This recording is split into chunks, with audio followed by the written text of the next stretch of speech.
आप सभी भाई बहनों का आध्यात्मिक ज्ञानात्मक चैनल की ब्रह्म मुहूर्त उपदेश कक्षा में एक बार फिर स्वागत है। आज की चर्चा का विषय है आंखें, और साथ में हमने दो तीर के निशान लगा के एक शब्द लिखा है चश्मा।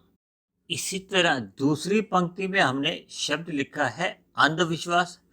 उसके साथ भी देखिए दो तीर के निशान लगाकर हमने एक शब्द लिखा है सत्संग। हो सकता है आप भाई बहनों को चश्मा शब्द से कुछ हैरानगी हो रही होगी, क्योंकि साधारण स्थितियों में देखिए धूप से बचने के लिए तो कभी कभी हम देखिए काला पीला हरा कुछ भी ऐसे चश्मे लगा लेते हैं वक्ती तौर पे। लेकिन जब आंखें आपकी हमारी कमजोर होती हैं, धुंधला नजर आता है, सिर भारी रहता है, तो फिर हम डॉक्टर के पास जाते हैं, अपनी आंखों का निरीक्षण करवाते हैं। इसी तरह जब जब मनुष्य के जीवन में दुख आते हैं, अब दुख क्या होते हैं? अज्ञानता के कारण। और अज्ञानता में ही आपके हमारे मन के भीतर विभिन्न प्रकार के अंधविश्वास आ जाते हैं, भ्रम की स्थितियां होती हैं। अक्सर ऐसी स्थितियां एक संसारी रजोगुणी मनुष्य की सबकी ही बनी रहती है। तब ऐसी स्थिति में वो पाप कर्म भी करता रहता है, जिसका दुख रूपी फल आता है। इसलिए तो हमने आज की चर्चा में चश्मा और सत्संग को जोड़ा, यानी कमजोर आंखों को चश्मे की और अंधविश्वासी मनुष्य को सत्संग की बहुत जरूरत है, जिसकी आगे हम चर्चा करने जा रहे हैं। जैसे आंखों का संबंध देखिए चश्मे के साथ ही है, इसी तरह ये जो अंधविश्वास का भी जो एक संबंध है, ये ज्ञान के साथ ही है। देखिए अंध शब्द भी आंखों से ही संबंध रखता है, और विश्वास देखिए जब हम किसी बात को जांच पड़ताल के एक मान लेते हैं, मानते कब है? जब हम स्वयं अपनी आंखों से देखते। कहते हैं ना, ये कही सुनी बात नहीं है, पढ़ी हुई बात नहीं है, मैंने स्वयं अपनी आंखों से प्रत्यक्ष रूप से देखा है। अक्सर कभी कभी हम संसार में ऐसी कितनी ही बातें करते हैं, जब हम ये कहते हैं ना कि मैंने अपनी प्रत्यक्ष आंखों से ही ये देखा है, तो फिर वो दूसरा मनुष्य भी उस पर विश्वास कर लेता है। इसी तरह ये जो हम सत्संग करते हैं, ये शास्त्रों का जो हम अध्ययन करते हैं, ये सत्संग में हमारे जो महर्षि हुए हैं, ब्रह्म ऋषि हुए हैं, जो मायातीत की स्थिति में पहुंच गए थे। देखिए मैं तो एक साधारण सा एक मायाबद्ध मनुष्य ही हूँ, आप सभी भाई बहनों का एक आध्यात्मिक मित्र ही हूँ। और अक्सर मेरी देखिए लेखों में भी या वीडियो में भी अक्सर आपने सुना होगा या पढ़ा होगा, आपका आध्यात्मिक मित्र सुधीर भाटिया फकीर, यानी कि मैं एक मायाबद्ध आपके समान ही एक मनुष्य हूँ। मेरे अंदर भी बहुत अभी भी भ्रम की स्थितियां हैं, बहुत से मेरे भी अपने एक प्रश्न होते हैं। लेकिन फिर भी जैसे जैसे हम देखिए शास्त्रों का बहुत बारीकी से सूक्ष्म स्तर पर अध्ययन करते रहते हैं, उस पर शोध करते रहते हैं, उस पर अनुसंधान करते रहते हैं, तब वो आपकी हमारी वो जो एक अंधविश्वास का हो या हमारे जो भ्रम होते हैं, ये कभी कभी देखिए हम परंपराएं भी बता देते हैं, मान्यताएं भी शब्द बोल देते हैं। अक्सर कलयुग में तो देखिए एक साधारण मनुष्य के जीवन में शास्त्रों का कोई विशेष ज्ञान होता नहीं। ऊपरी ऊपरी स्तर पर जैसे जैसे सुनने को मिल जाता है, जब पढ़ने को मिल जाता है, वैसे वैसे हम उनको मान लेते हैं।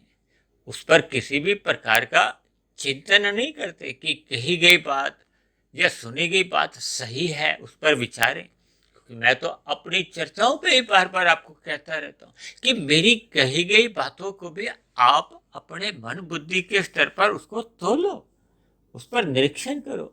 जहाँ जहाँ आपको कोई प्रश्न कुछ आपको मन में उठ रहे हो, उनका आपको निवारण करना चाहिए। तभी आपकी हमारी ये ज्ञान की यात्रा आगे बढ़ती है। ज्ञान की यात्रा आगे बढ़ने का अभिप्राय क्या है? कि आपकी हमारी अज्ञानता भ्रम समाप्त होने लगती है। क्योंकि शास्त्रों में तो पहले ही कहा गया है, मेरी आत्मा हो चाहे आपकी आत्मा हो, किसी पक्षी की आत्मा हो चाहे पशु की आत्मा हो, पेड़ पौधे की आत्मा हो, किसी की भी आत्मा हो, चाहे मच्छर है, चींटी है, कोई भी जीव, सभी की ही आत्माएं ज्ञानवान है। तभी तो इनको देखिए शास्त्रों में क्या गया, सत्य चित। जबकि प्रकृति के तीन गुणों को केवल सत्य कहा गया, चित्त भी नहीं कहा। चित्त का अभिप्राय चेतना से होता है, इच्छा से होता है, ज्ञान से होता है। और परमात्मा के लिए क्या कहा जाता है? सत्य, चित्त, आनंद, सच्चिदानंद।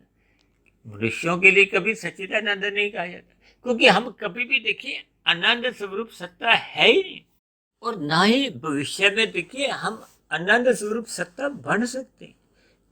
हम यदि मोक्ष की स्थिति में भी चले जाते हैं, चाहे खरबों खरबों वर्षों का एक मोक्ष काल की स्थिति होती है, उसमें भी देखिए हम आनंद की स्थिति में रहते हैं। जैसे परमात्मा का आनंद होता है, वैसे ही आनंद एक मायातीत मनुष्यों के लिए होता है। मायातीत मनुष्यों का अभिप्राय है कि जब मोक्ष की स्थिति में एक आत्मा विचरण करती है, परमात्मा के सानिध्य में, परमात्मा के एक सानिध्य में वो आनंद का अनुभव करती है।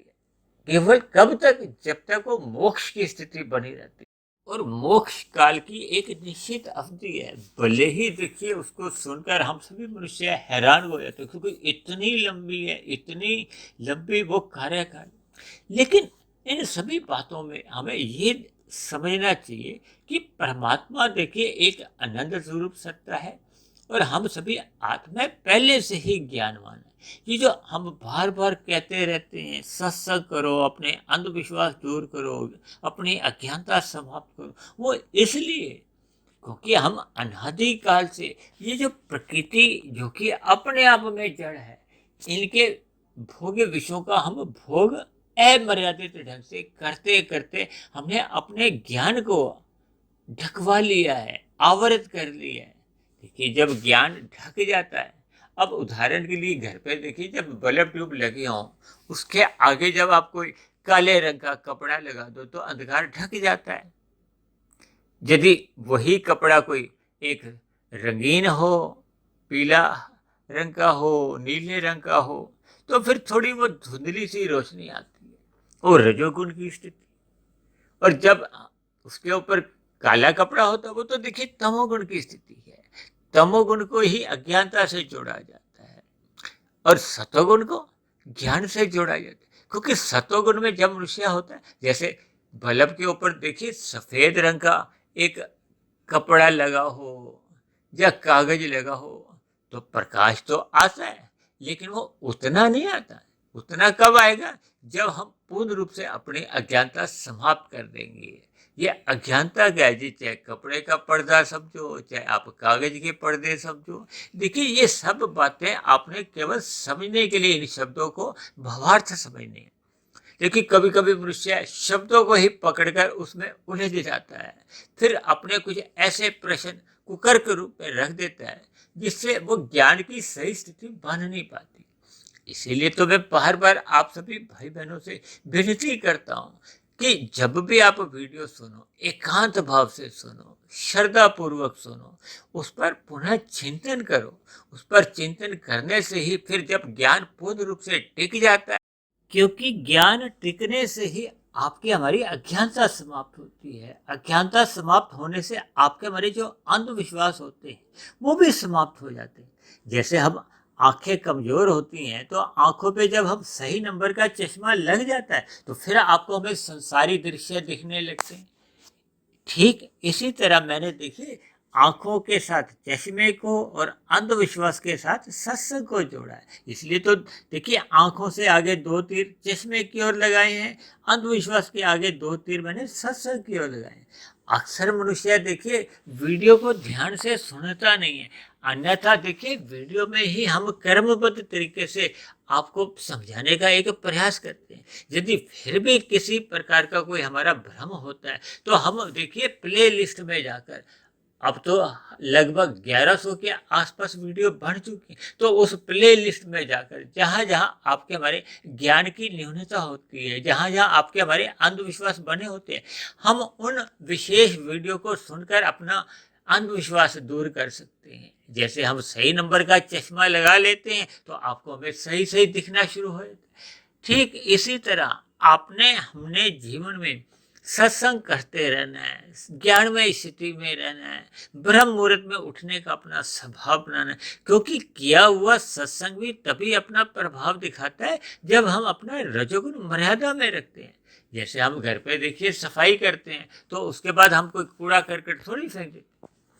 देखिए जब हम सतोगुण में रहकर ज्ञान लेते हैं, सत्संग का मतलब क्या है कि सतोगुण का संग, सत्य का संग, सतोगुण सत्संग सब एक ही बात है। जब जब हम देखिए रजोगुण में आ जाते हैं, हमें भोग विषय अच्छे लगते हैं।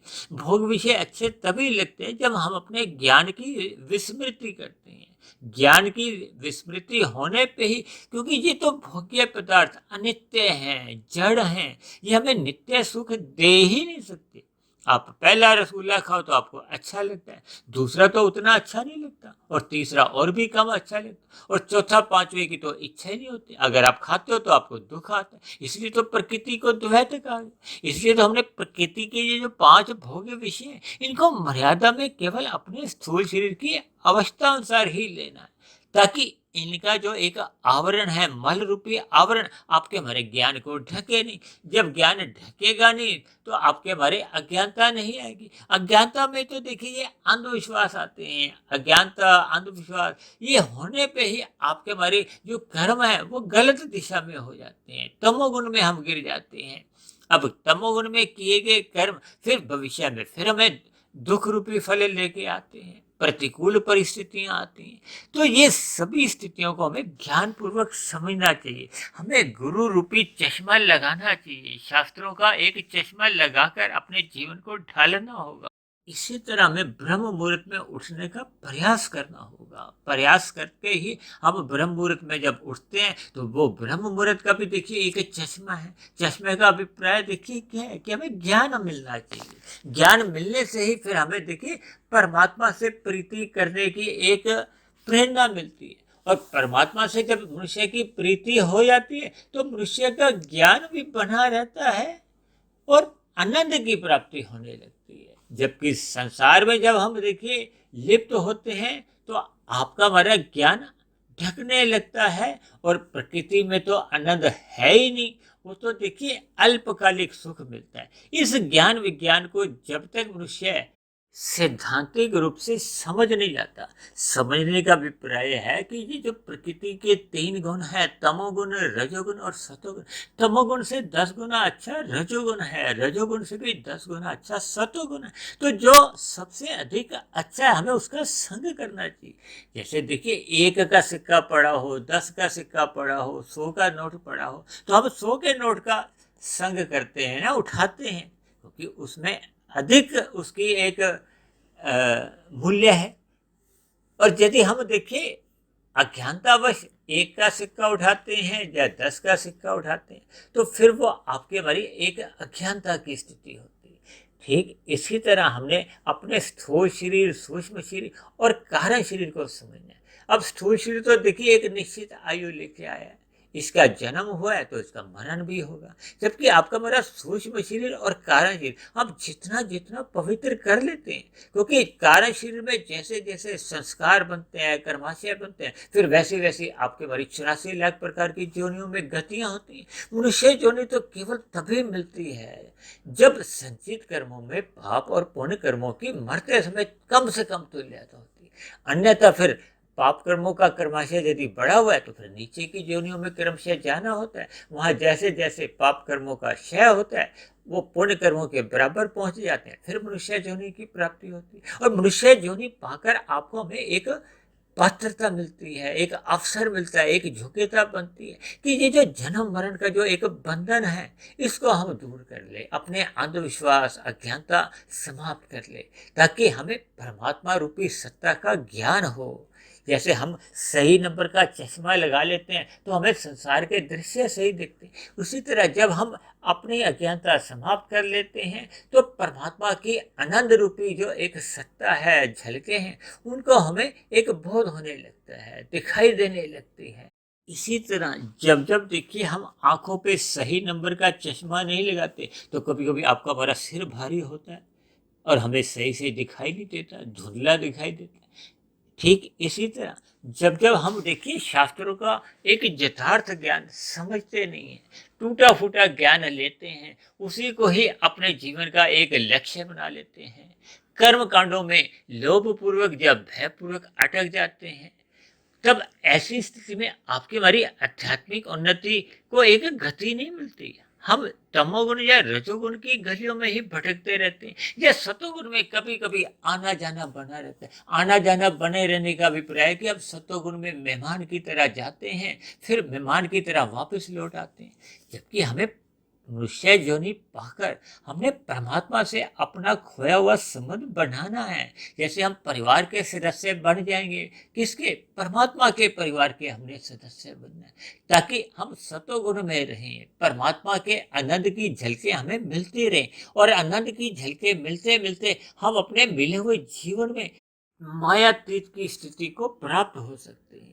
मायातीत की स्थिति को प्राप्त होने का अभिप्राय है कि स्थूल शरीर के रहते रहते हमने अपना कारण शरीर में जो अज्ञानता के संस्कार हैं, बुरे संस्कार हैं, उनको हमने दग्ध बीज करना। जब कारण शरीर में ज्ञान मूल रूप में लौट आता है, अज्ञानता की जो बुरी बातें हैं, अज्ञानता है, वो समाप्त हो जाती है, तो फिर आत्मा के ऊपर किसी भी प्रकार का कोई आवरण नहीं होता, बंधन नहीं होता, क्योंकि आत्मा पर जो बंधन है वो तो कारण शरीर का ही है।